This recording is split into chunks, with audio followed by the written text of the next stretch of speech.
In a vocational first, I'm preaching not one, but two sermons this Sunday, this Sunday before Thanksgiving. The first, this one, here at First Unitarian, and the second sermon at the Interfaith Thanksgiving service this afternoon at Congregation Albert, where our choir will join with other choirs from several Jewish and Christian congregations. In that service, I'll be talking about the history of Thanksgiving and about immigration justice. So I invite you to grab some lunch and join us over there at 3 p.m. Congregation Albert is near the corner of Montgomery and Louisiana. It's pretty moving to see interfaith clergy and choirs coming together, and the music will be both beautiful and lively. But first, gratitude, the topic of this message. Since we don't have a Buddhist congregation or Sangha represented this afternoon at the interfaith service, I thought I'd start off with a Buddhist parable. It's a story from the Pali Canon. That's the collection of sacred texts and stories that are written in the Pali language. This story is part of a genre within the Pali Canon known as the Jataka tales. Jataka means birth history. Jataka tales are parables told about the Buddha's previous lifetimes. They depict the Buddha in a time before he was famous in a previous life. They might tell of him living as a king, an outcast, an animal, or some other kind of character, but always with the characteristics of an enlightened one, and the story has something to teach. So, from the Pali Canon, here's a parable about the Buddha in a previous life. This Jataka tale begins with the son of King Brahmadatta of Benares. This son, a prince, is an incredibly unpleasant person. He's mean, he puts people down, he bullies them, he's constantly trying to prove that he's stronger and tougher than other people. He's judgmental and quick to anger, like a hissing snake, the story says. And according to tradition, every time he opens up his mouth, he lets loose a string of profanity. He could be standing next to his grandmother, and he'd still just let it rip. In the translation of the story that I read, it said, people inside and outside of the palace ran from him as they would from a starving, man-eating demon. They avoided him as they would a speck of dirt in the eye. I thought that was a really funny pair of sentences. A man-eating demon seems a lot more serious than a speck of dirt in the eye, though both are unpleasant. At any rate, this prince is no bueno, like Prince Joffrey from the Game of Thrones, if you're a fan. Well, one day, he decides to go swimming. He drags a bunch of servants with him who do their best to maintain some semblance of dignity while in the prince's company. They're standing on the shore when suddenly the sky darkens and a huge storm begins to blow, making the water go wild. The prince, who has an almost compulsive need to prove his manliness and toughness, decides that he's not going to let a storm stop him, and he orders his servants to take him to the middle of the river and bathe him right then. The story doesn't say how they get there, whether there's a raft of some sort or maybe there's a little footbridge that's low to the water. But when they get to the middle, they see the opportunity before them, and they throw the insufferable fool right in. As his servants disappear back to the shore, the churning water tosses the prince about. He chokes and gasps, and then he finally gets a lucky break, and he's able to grab a hold of a floating log. At this point, the story says, he's crying like a terrified, helpless baby. The story goes on to say, it just so happened that not long before, a very rich man had died in Benares. He had buried his treasure hoard in the riverbank along the same stretch of river. His fortune amounted to 40 million gold coins.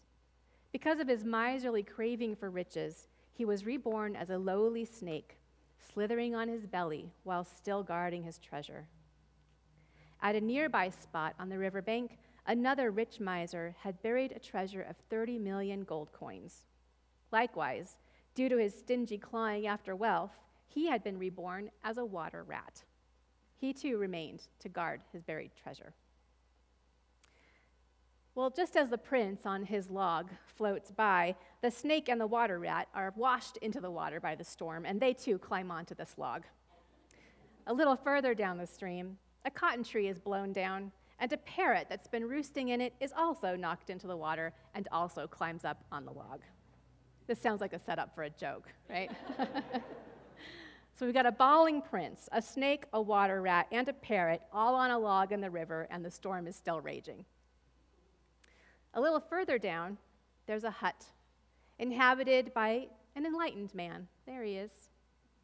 Although he'd been born into wealth and high status, he had given it all away and had come to live humbly by the water. As the log and company float by in the storm, the man hears the prince's cries. His compassionate, loving kindness is such that he cannot ignore any suffering, and so he runs out to help. Jumping into the rushing waters, he grabs hold of the log and swims with all his might. With surprising strength, he brings them all back to shore. He takes the prince, the snake, the water rat, and the parrot back to his hut, and he builds a fire. Because he is led by compassion, the man tends the weakest creatures first, the little animals, gently warming them by the fire before making room for the prince. When he breaks out some fruit and nuts, and he feeds them first too, the prince burns with anger. This man has no respect for me, a prince, he thinks. Instead, he puts these dumb animals above me. And the prince begins plotting to turn his resentment into revenge.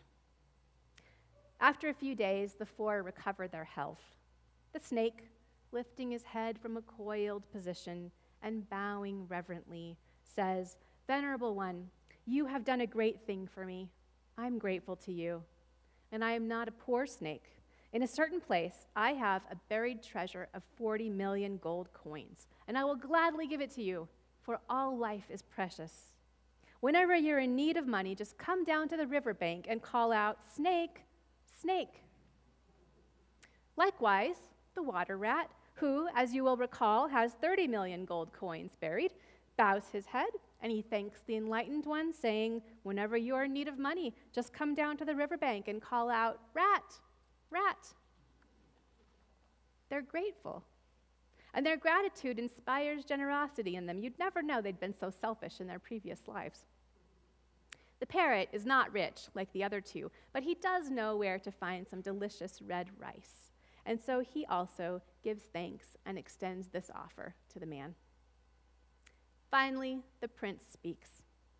Also addressing the man as Venerable One, the prince tells him that when he becomes king, the man should come to the castle so that the prince can show his gratitude too. Then the prince returns to Benares, where he does in fact become king fairly soon. After some time has passed, the Venerable One decides to pay visits to these four. The parrot, water rat, and snake greet him with rice and riches, just as they had promised. The prince, on the other hand, has other plans when he sees the humble man coming.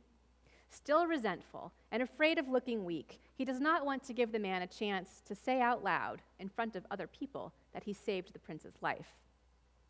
Noting that the man is begging for alms food, which is traditional for Buddhist monks, the prince instructs his servants, saying, "This worthless beggar must be coming to ask me for something.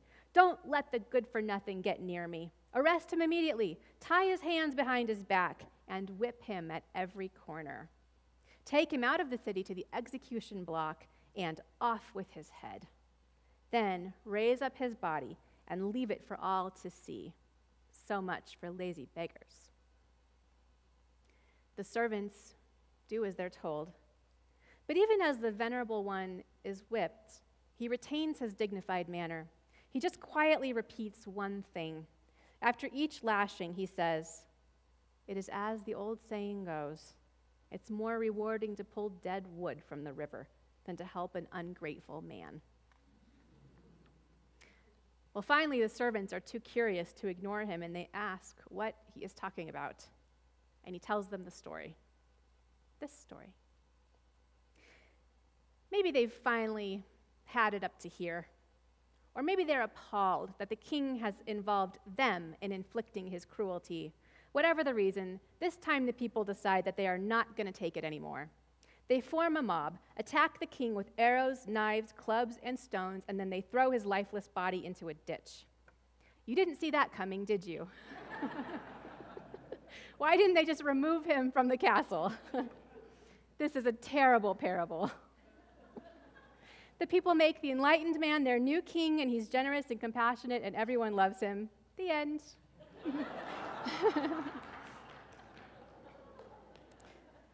If you thought that only Abrahamic scriptures contained vengeful violence, like the Torah and the Christian Bible and the Quran, well, that is just not the case. If you thought Buddhism was all peace and compassion, this parable has just disabused you of that notion. Sadly, the violence against Rohingya Muslims in Myanmar inflicted by Buddhists is also a rude awakening for our Western romantic stereotypes.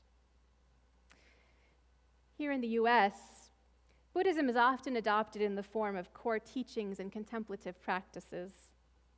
In this way, it's stripped not only of its lived, all too human cultural context in the East, but also many of the elaborate practices that accompany it there. And it's often separated from its thousands of sacred texts. We aren't exposed to Buddhist scriptures very often, and so we may not know what to make of them. But like most Abrahamic texts, Buddhist scriptures offer clues about how literally they're meant to be taken. In this one, for example, the name of the king, Brahmadatta of Benares, is not the name of any specific king. Rather, it refers to many kings who are called by that name in stories. So in this way, to invoke this name is to say something like, once upon a time, rather than invoking a specific time or place. Like the Abrahamic scriptures, Buddhist stories sometimes contradict each other too. In one, the Buddha in a previous incarnation will be nonviolent, and in another, he may kill a man himself. The story of the evil prince even seems to contradict itself, with one wise character saying that all life is precious, and then the narrative killing off someone else with no hint of regret. Buddhism is by and for human beings. Just like any other tradition, it's meant to be wrestled with and practiced in community, where we hold each other accountable for the fruits of our faith. One thing I appreciate about this parable is the role that humility plays. The water rat and the snake, having lost their high status in the world, no longer feel entitled. They notice and they're surprised and grateful when someone is kind to them. Their gratitude, in turn, inspires them to be generous. Gratitude does that. It nurtures in us a sense of abundance, inspiring us to give back or to pay it forward. The sociologist George Simmel called gratitude the moral memory of humankind. It nurtures human connection. This week, I learned that the Poor People's Campaign, led by the Reverend Doctors William Barber and Liz Theoharis, plans to organize in New Mexico before the end of the year. If we're going to launch a moral mass movement to set this country on a better course, and we are, we're going to need a lot of human connection, right? It's not going to be enough to just be angry about how things are. We need some deep spiritual reservoirs of strength and connection and hope within and among us to sustain that kind of movement. And gratitude is one of the practices that can fill up those reservoirs. In contrast to the animals, the prince, with his sense of entitlement and his need to compete with everyone, is constantly unhappy, and he leaves a trail of unhappiness behind him everywhere he goes. He's unable to feel gratitude because of his lack of humility. Even the preciousness of his own life is lost on him. He takes senseless risks, and he thinks nothing of it when his life is saved. Gratitude is life-affirming. I don't just mean in the spiritual way. Many research studies have now shown that people who practice gratitude report fewer symptoms of illness, including depression. They experience more optimism and happiness. They have stronger relationships and are more generous than people who don't intentionally practice gratitude. And people who practice it have stronger immune systems, and they're less likely to report feeling lonely or isolated.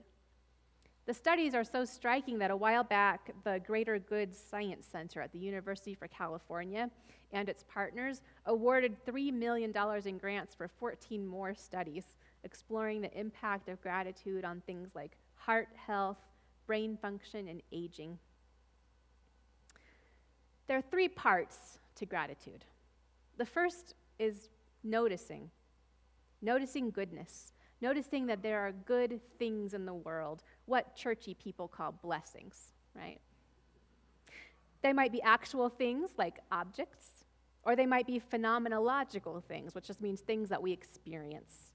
A choir song, a stunning sunset, the scent and the feeling of cool morning air in autumn, the taste of roasted green chili.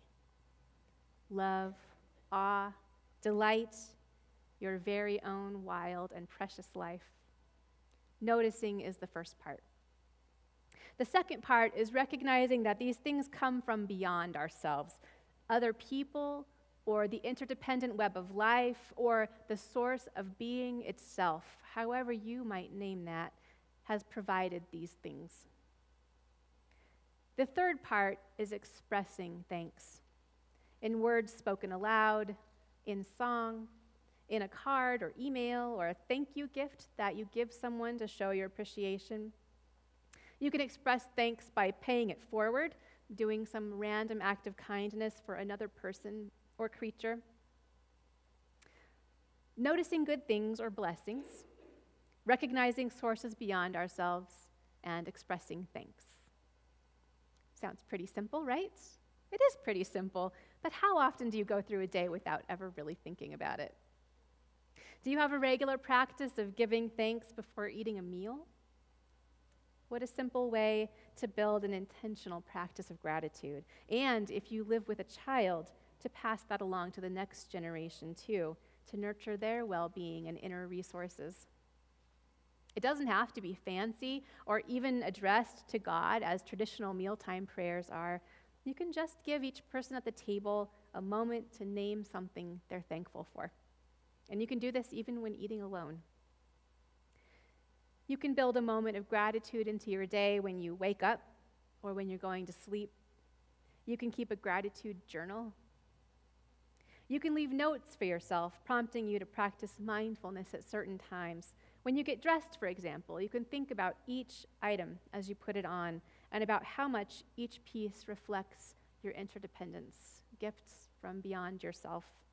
Most of us wouldn't know how to grow cotton or raise sheep and turn the raw material into threads and design and manufacture items of clothing, right? Never mind shoes and accessories. I would just be lost. Just forget it, right? It takes a lot of people to make clothing.